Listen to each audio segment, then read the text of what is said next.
Hey family, welcome to Follow the Calling podcast, the show that advocates for Christ through personal testimonies and faith-based merchandise and apparel.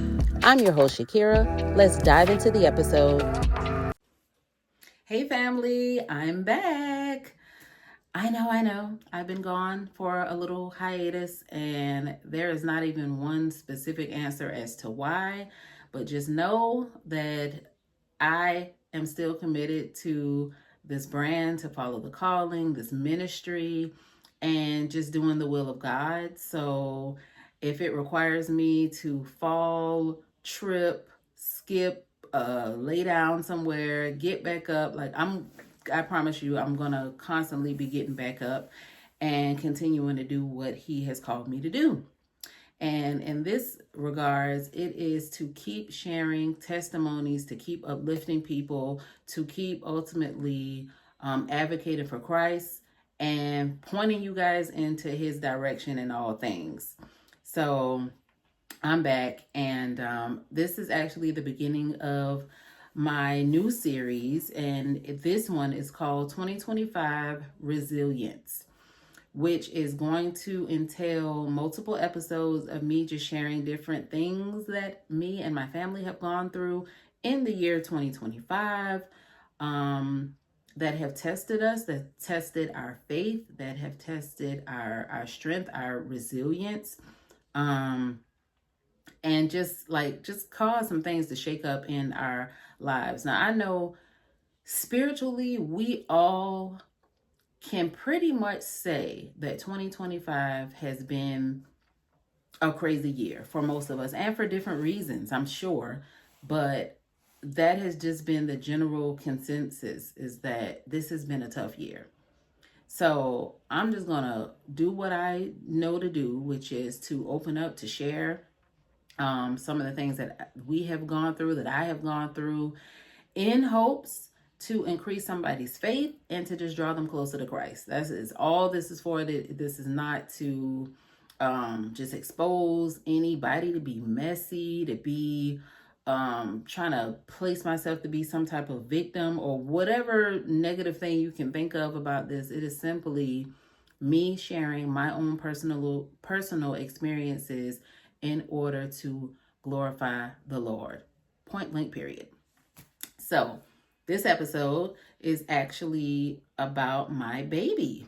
So for those who have been following along, I had a baby in 2024. His name is Seven. He is just the light of our world. He'll be 2 in a couple of weeks. And, he's just truly been a blessing to our lives. But earlier this year, I think like in April, he had a health scare that really, it tested my faith. It shook me up. And I just want to share that with you guys and hopefully encourage some of you moms and dads out here who may, experience the same thing. So this all started, just to jump right in. He attends daycare, and I picked him up from daycare one day, and I noticed that he had like some dried blood in his nose. So of course I think I called or went back up there and asked them like, hey, like what happened to his nose? Nobody knew what happened to his nose, why it was like that. We just knew that it was dried.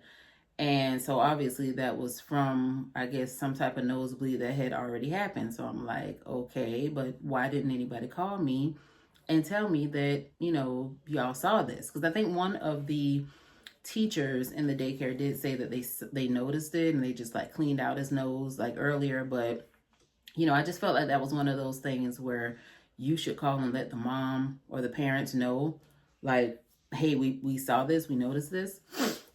So I got a little worried because I'm like, okay, why is his nose bleeding? I don't know if he got overheated. Did he hit his head? Once you get to Googling or just being in your own head, then you go from all these different extremes of what could have happened. So the director told me, she was like, well, maybe you should go take him to the doctor, get him checked out or whatever. So as I am still trying to figure out what could have caused this, and I also called one of my sisters and my nephew, her son, has nosebleeds every now and then from, I guess, like getting overheated. So that's when I started to think, okay, well, maybe he just got overheated. Maybe this isn't even as big of a deal that I need to take him to the doctor. Maybe I'm tripping. Hey fam, I just wanted to let you know about an amazing collection we offer called Testimony Tees. It features tees that have a story or a testimony behind it. Today's episode has its own featured t-shirt. If you can relate, click the link in the description to order yours. Now back to the episode. So once I picked him up, the doctor's office was already closed anyway, so it was too late to do anything that evening besides, aside from going to the emergency room, which I didn't want to do. I wanted him to go to his particular doctor. So, I didn't do that. I called the doctor like the next day, and they said to bring him in so we can see what's going on. But he was already at daycare for the next day. So anyway, I ended up picking him up from daycare, taking him to the doctor's office, and this is all to ask about the nosebleed, right? So I'm asking him, I'm signing in, I'm saying like this is what his issues is. He had a nosebleed the previous day, so we're trying to figure out what that was about. And there goes my dog acting cray-cray. But anyway, but as we were in the waiting room, I noticed that he wasn't really acting his normal self. He started just kind of just laying on me, just not having as much energy as he normally does have. And then he was feeling a little bit warm. So by the time we went from the waiting area to his room that he was in, and the nurse took his vitals, she said that he had a fever of 105. So I know typically for babies or kids, once the fever, I think it's like 102 or 103, you should definitely be trying to do some things to bring the fever down. But I didn't say anything about that because I'm like, okay, we're in the doctor's office. The nurse just checked his temperature, so she sees that the fever is high, and the doctor is about to be back in. She said she was going to let the doctor know, what his vitals were. So at this point, he's just in his diaper. He got no shirt on, and they have cartoons playing. So I'm holding him, because he's got no shirt on or whatever. I'm just holding him, and I'm just talking to him, hey, you see the cartoon? You watching the cartoon or whatever? Like, and normally he's talking a whole lot more now, but he was maybe 15 months then, so he wasn't talking a lot, but he would have been responding to me, asking him about the cartoon. But I noticed he didn't say anything. So when I looked down at him, I was like, oh, you cold? Like, because I felt him like kind of shivering a little bit. And so I'm just like rubbing him, because again, he's just in nothing but a diaper. So I'm just, rubbing on him, trying to warm him up. And then when I look at him, I just notice he's just looking like straight ahead, looking up. So I thought he was looking at the cartoon, but I was like, well, why is he not responding to me at all? He's not laughing. He's not responding to me at all when I'm asking him, when I'm talking to him. So then I noticed, oh, he's not even looking at the TV. He's just looking at the ceiling. So he was just like staring up at the sky. And what I thought was shivering turned out to be him having a seizure. And still in that moment, I did not know he was having a seizure. I just noticed that he just was not communicating with me. So I went outside in the hallway and I'm like, hey, like, my baby, he's not acting right. Like, he's just like, not responding to me. Like, what's wrong with him? And so I'm asking, this little young girl who I guess she's some kind of nurse's assistant or whatever. And she's asking me questions as far as, has the doctor been in to see him yet? And I'm like, no, we're waiting on the doctor. The nurse came, took his vitals. Like, we're just waiting on the doctor to come in now. But why is he not responding to me? So thankfully, there was I think a lab tech a little further down. She was overhearing the conversation. So she immediately stepped in and she was like, come on, let's go back in the room. She took me back in the room. And she was like, okay, lay him on his side. Like, she's just like kind of rushing and like doing these things. And then she says he's having a seizure. So at that point, it's like my heart just dropped, because I know seizures, like they are a thing. I had never even seen anybody have a seizure before in person. That's probably why I wasn't able to um make the connection that that is what was happening to him. I've just seen it maybe like on television or something, but they're usually like shaking like really bad, when I see it on TV. So he wasn't doing all of that. It was looking more like shivering to me. So I wasn't able to make the connection, but I'm glad she did. So she came in, she put him on the side.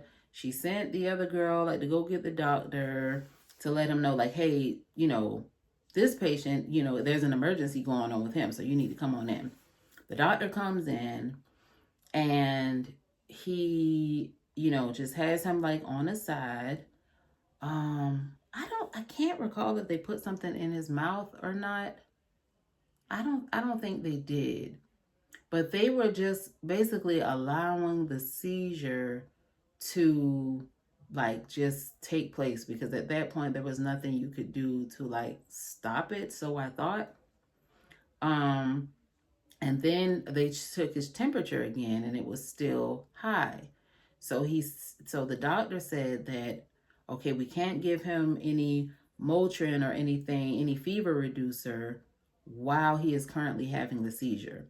But the fever needs to come down. And that is when he was basically saying that the high fever was the direct correlation to why he had the seizure.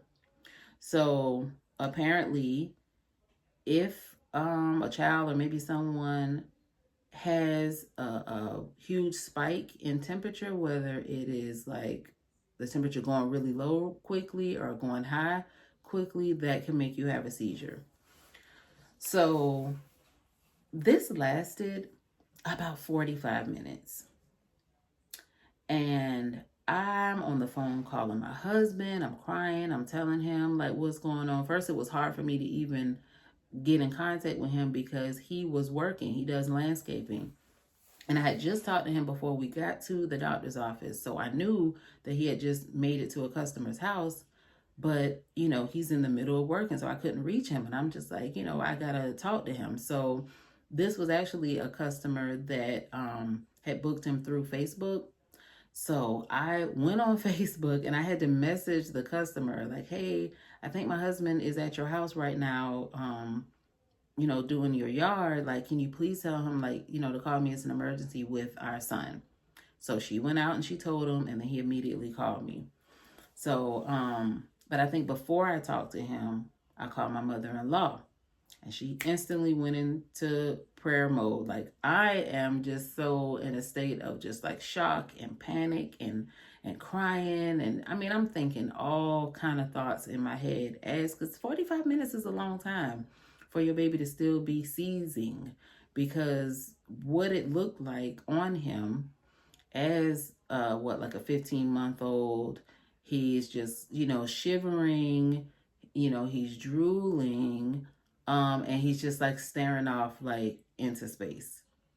So he did that for a while, and I think maybe after about 30 minutes, he started to focus on people. Like, he was actually looking at the doctor, and then he started to make sounds.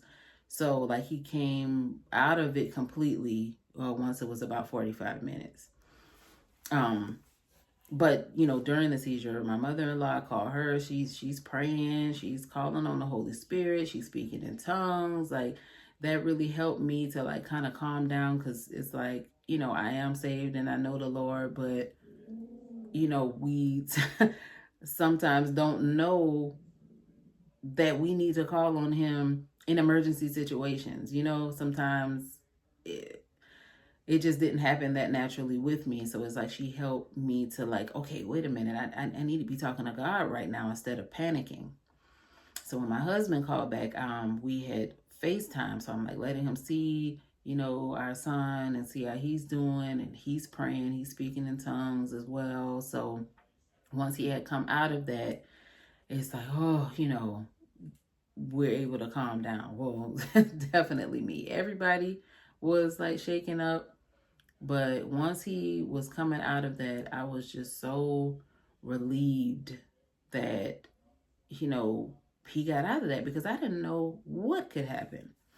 And that was like just completely unexpected. And it's like after that whole event happened and after that appointment is where, I found out more things, medically that should have happened that didn't happen. And, which kind of upset me once, I learned more, after that had happened. But the first thing I want to say is, when you have prayed so long, not so long, because it's not like we prayed for years to have a baby. Like once we decided and made up in our mind, we want to expand our family, we want to have a baby together. I think it took maybe about 2 or 3 months to actually get pregnant.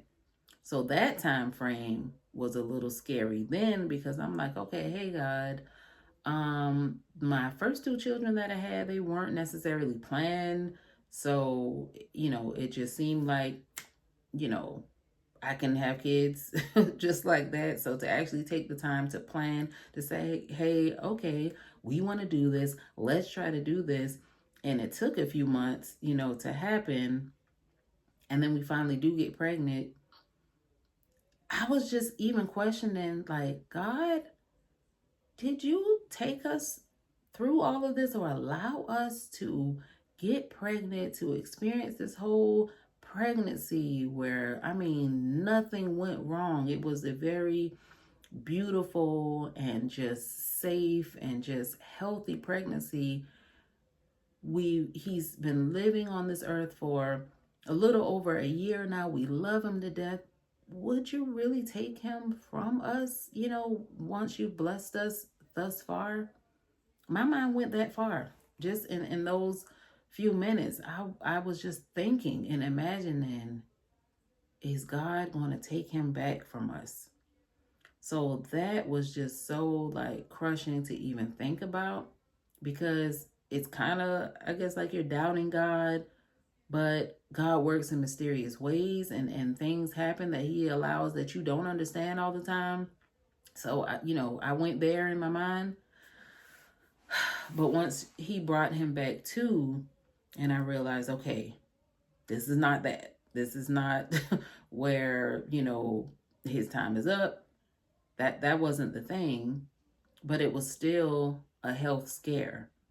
And it was still caused me to really start thinking about how I respond in moments like this, where you are fearful, you don't know what to do, but you got to choose to lean on God, because he is the powerful God of all gods. And it just made me realize that I gotta more naturally and more quickly do that when that situation happened, because he is all that we need. And I was happy for my mother-in-law, happy for my husband, because they kind of shifted me back to that thinking, because again, I'm just thinking about my baby at this time. But afterwards I thought about it. So the thing that happened after this situation was, one thing that went wrong was, I just went ahead and took him to another doctor, because apparently having that fever of 105, he should have immediately gotten some type of fever reducer, which the nurse did not give him. She just saw that his fever was high. Okay, the doctor will be in. And again, I kind of know that he should have gotten something, but I just thought that the doctor was going to be back in so fast that he will administer something to help him with this fever. And again, we're really here to try to figure out about this nosebleed that happened, which we never even really got to. So I was very upset that that happened because I'm like, look, if she had given him some Motrin or some kind of pain reliever, he would have never had the seizure. So to me, that felt like some type of medical malpractice thing, when it came to her.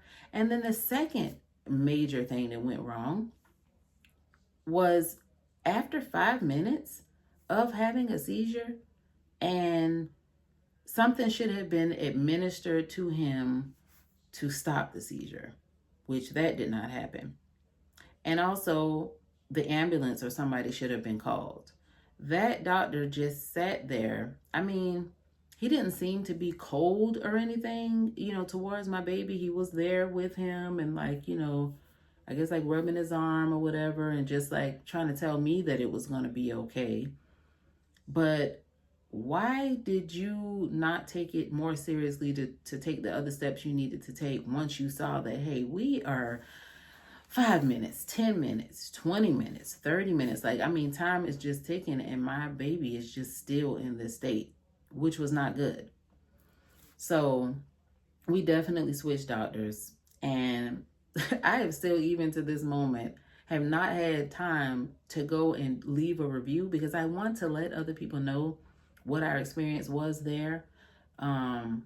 Because that just was not good. And I don't want anybody else to experience that. And maybe the outcome is something worse that happens. So when he went to a new doctor and I learned all this information of how, a seizure going on for that long is not good. Definitely should have had something immediately to bring the fever down. Now he did do right by not giving him anything during the seizure. So apparently when you're currently having it, you're not supposed to give them, I guess, Motrin or medicines or whatever. So he did do that part right. But my baby ended up getting referred to a specialist neurologist because we wanted to really find out exactly what caused the seizure. Like, did anything, in his brain activity,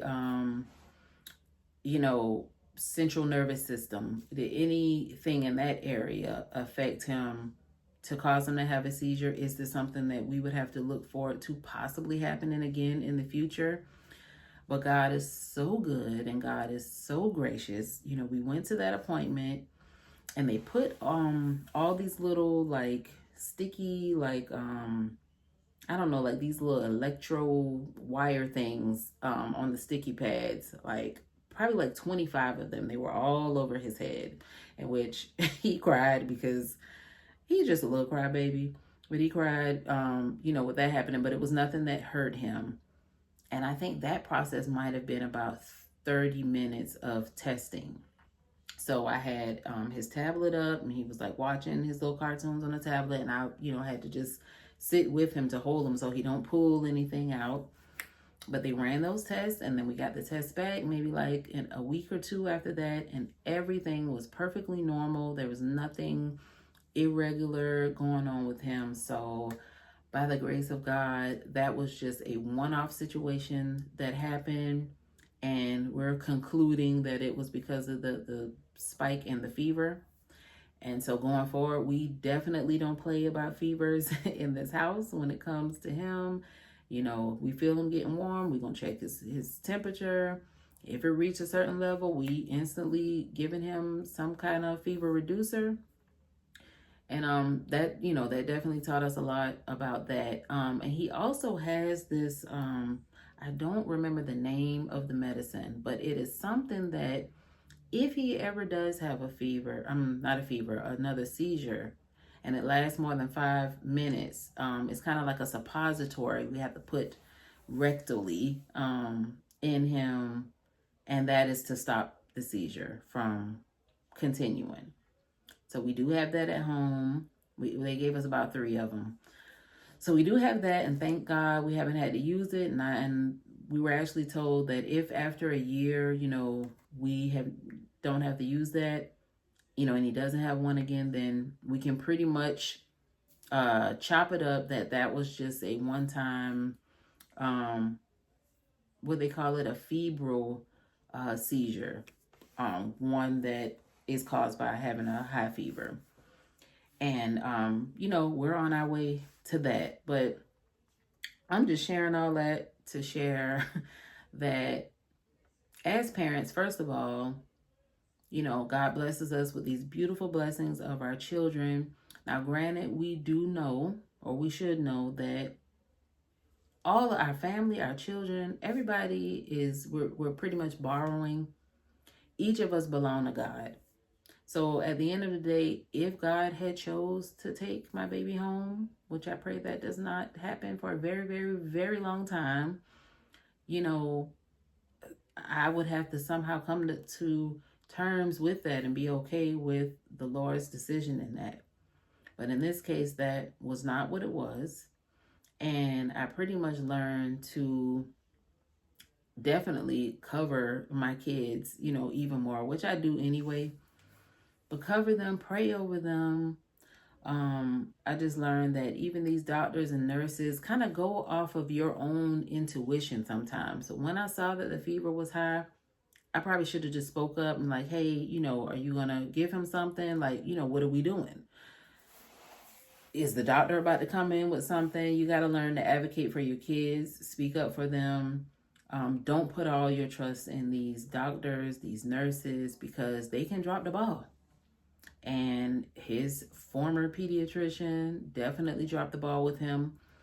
But I thank God that we have God, because if we had to just solely depend on the professionals, so many things could go wrong. So many things do go wrong in this world, when we're leaning on them. But that's why we live for God and we lean to God for all things. So that was a huge scare. That definitely kind of took a toll on us and his father. Like, we were like, our eyes was on him like a hawk when he came home. Like, we just watching everything. If he feel warm, like, we kind of did the most for a little while after that.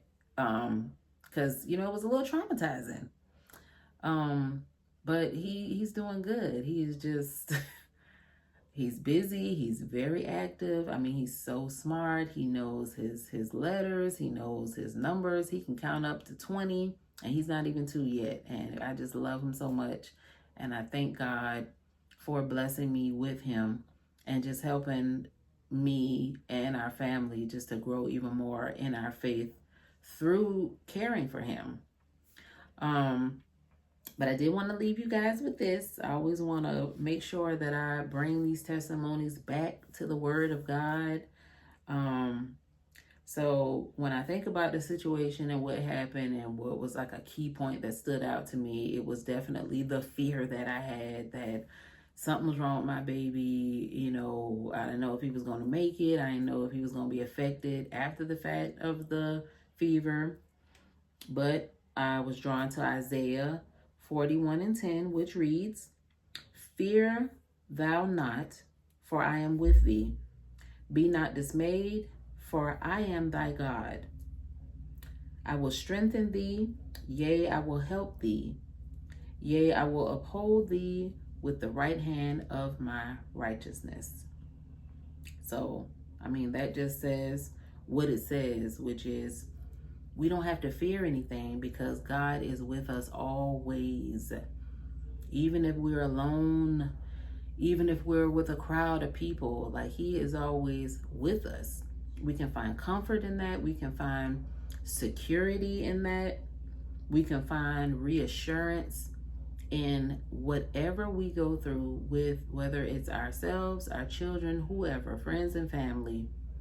We're not alone, and we have God, and we can lean on him to work it out, to do. He's the powerful God, and that's why we have him, because the things that we cannot do, he can, and he truly does care for us.